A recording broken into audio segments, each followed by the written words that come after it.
ஒரு வீட்ல வேலை செய்யறவங்க கூட கட்டிருக்காங்க பாருப்பா, எப்ப பார்த்தாலும். கரெக்டா சொன்னீங்க முத்து கிடையாது. இப்போ நான் டீ கேட்டது தப்பா? விஜயா, முத்து சொன்ன மாதிரி உனக்கு என்ன வேணும்னு நீ முதல்ல கேட்டு சில வேலைகள்லாம் இருக்குல்ல. அப்போ நான் அது வேற ஒண்ணும் இல்லப்பா, அம்மா எப்பவுமே அப்படிதானே. ஆண்டிக்கு டீ குடிக்கணும். அதானே, டீ போட்டு கொடுத்தா என்ன இவ வேலை அதானே. டேய், சொன்ன வேலை செய்றீங்க. அவங்க ஒர்க் பண்ணிட்டு தான் இருக்காங்க, அவங்க நம்ம ஃபேமிலி.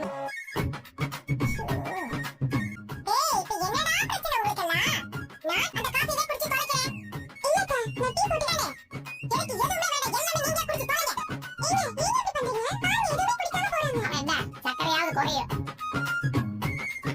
மீனா, ஆக்சுவலா உங்க மைனஸ் என்ன தெரியுமா?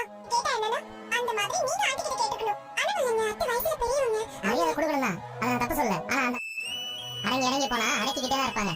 பலி கொடுத்தாங்கல்ல, ஏன் சிங்கம் புலி எல்லாம் பலி கொடுக்க மாட்டாங்க? ஏமாந்துருங்க, புரியுதா? நம்மளும் ஆடு மாதிரி இருந்தா. மீனா, இனிமே கொஞ்சம் தைரியமா ஆண்டி கிட்ட பேசுங்க. என் அம்மா கால் பண்ணிருந்தாங்க, ஒரு காசிப் சொன்னாங்க. என்ன? சச்சே, ரவி அப்படிப்பட்ட ஆளெல்லாம் இல்லைங்க. அந்த நீத்தும் ரொம்ப நல்லவங்க தான். ரவியை பத்தி எனக்கும் தெரியும். யாரோ ஒரு பர்சனை நீத்தும் ரெஸ்டாரண்ட்டுக்கு அனுப்பி ஸ்பைரலை பார்க்க. அந்த பர்சன் தான் என் அம்மா கிட்ட போய் ரவியும் நீத்தும் க்ளோஸா பழகுறதா சொல்லி. ஏங்க, அதெல்லாம் எதுக்கு உங்க அம்மா பண்றாங்க? இந்த மாதிரி தான். என் அம்மாவுக்கு ஒரு டவுட்டா, என்ன ரவியை முடியாதா? என் ரவியை பத்தி எனக்கு தெரியும் திட்டி வச்சுட்டேன். நீங்க ரவி சந்தேகப்பட தேவை இவரை வேற யாரையும் நினைக்க கூட மாட்டாரு. அது எனக்கும் தெரியும் மீனா. ஆனா அப்படியா? என்னங்க இப்படி சொல்றீங்க? ஆமா, வேற பையன் பின்னாடி போவேன். கரெக்ட் தானே? நீங்க இப்படி பொண்ணு கூட போனா நான் என் லைஃப் தொலைச்சிட்டு உட்கார்ந்துட்டு இருக்கணுமா? என் லைஃப் நான் பண்ணல எதுவும் பண்ண மாட்டான்னு எனக்கும் தெரியும்.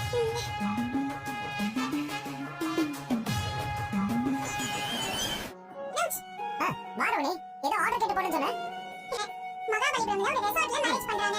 எனக்கு தான் ஆக்சுவலா அங்க போய் ஒரு நாள் தங்கிட்டு ஒருத்தல. அப்படியா? ஒரு நாள் இருக்க மாட்டியா? நீ என் கூட டைம். ஆமா, ஏற்கனவே நம்ம கொடைக்கானல் போலான்னு பிளான் பர்மிஷன் கேட்கலான்னு பார்த்தோம். அதுக்குள்ள அந்த செயின் மேட்டர்ல மாட்டி என்னென்னமோ நடந்து போச்சு. இப்போ ஒரு சான்ஸ் வந்திருக்கு. எனக்கு நம்மளும் தனியா டைம் ஸ்பெண்ட் பண்ண மாதிரி இருக்கும். நீ நம்ம ஒரு நாள் கேட்க நல்லா தான் இருக்கு, ஆனா அம்மா எப்படி விடுவாங்க? மனோஜ், நம்ம ஹஸ்பண்ட் கூட நமக்கு ரைட் இல்லையா? எனக்கு ஓகே தான் ரோகிணி, ஆனா அம்மா கிட்ட அப்பா அவங்க கிட்ட பேசு மனோஜ். வீட்டுக்குள்ளே எனக்கு தனியா அப்பா கூட நான் வெளியில போறேன்னு சொன்னா அப்புறம் அந்த ஷோரூம் கணபதியை ஸ்டாப் பண்ணி. மனோஜ் இதெல்லாம் கொஞ்சம் கூட நல்லாவே இல்ல. இது எப்படி நல்லாவே இருக்கு? ஆனா அதுக்காக உங்களுக்கு பயந்துட்டே வாழ முடியாது. நீ பண்றது எனக்கு பிடிக்கவே இல்ல மனோஜ். உனக்கு என்ன அதுவே டவுட்டா இருக்கு. என்ன பேசுற நீ? ரொம்ப தப்பு பண்ணிருக்க.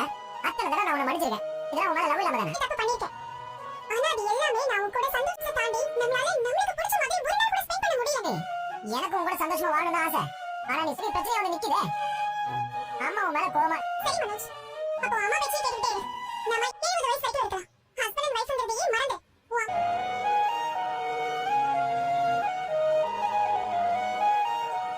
அக்கா, நீங்க பேசுனதை நான் கேட்டேன். ஐயோ, ஒட்டெல்லாம் கேட்கல. நீங்க பேச சரி பாத்துக்க என்ன? இல்லக்கா, உங்களுக்குள்ள என்ன பிரச்சனை ஏதுன்னு எனக்கு அண்ணா வர மாட்டேன்ட்டாரு. அது எனக்கு புரியுது. பாவம், உங்களுக்கு ரொம்ப கஷ்டம். இந்த ஆம்பளைங்க எப்பவுமே இப்படிதான்க்கா. கல்யாணம் ஆன புதுசுல முந்தானியை பிடிச்சு கண்டுக்கவே மாட்டாங்க. நம்ம தானேக்கா அவங்களை நம்ம பக்கம் பிடிச்சி இழுக்கணும். அதுக்கு என்கிட்ட ஒரு யோசனை இருக்கு. என்னது அக்கா? அதுக்கு எங்க ஊர் பக்கம் ஒரு லேடியோ இருக்கு. அது ஆம்பளைங்களுக்கு கொடுப்பாங்க. அந்த லேடியத்தை மட்டும் கொஞ்சமா நிக்கிறேன் பாருங்க. அண்ணன் உங்க முந்தானியை பிடிச்சி சுத்தி சுத்தி வருவாரு. நிஜமாவா? என் தலைவர சத்தியம்க்கா. நீங்க சரி சொல்றேன். இப்பவே சொல்லிடுறேன்க்கா. நேரத்துக்கு போயிடலாம்ல? டைம் 10 மணிக்கு மேல வாங்கணும். அப்படியேம்மா, வெளியே வாங்கிக்கலாமா? என் தம்பிக்கு கல்யாணம் போறோம். பரவாயில்லையம்மா, மருமகளா வந்து நீங்க உங்க வீட்டுக்கு வரப்போற பொண்ணுக்கு ஆசையா பூ வாங்கிட்டு போன்னு சொல்றீங்க பாருங்க. ஆமாப்பா, நம்மள நம்பி நம்ம வீட்டுக்கு வர பொண்ணுல நம்ம தானே. கரெக்டா சொன்னீங்கம்மா. நான் வெளியே எங்கேயாச்சும் போனேன்னு வச்சு ஒரு நாள் 2 நாள் தங்கிட்டு வரதுக்குள்ளே ஐயோ எப்படா நம்ம வீட்டுக்கு போவோம் அப்படின்னு பொண்ணுங்களை பாருங்களேன்.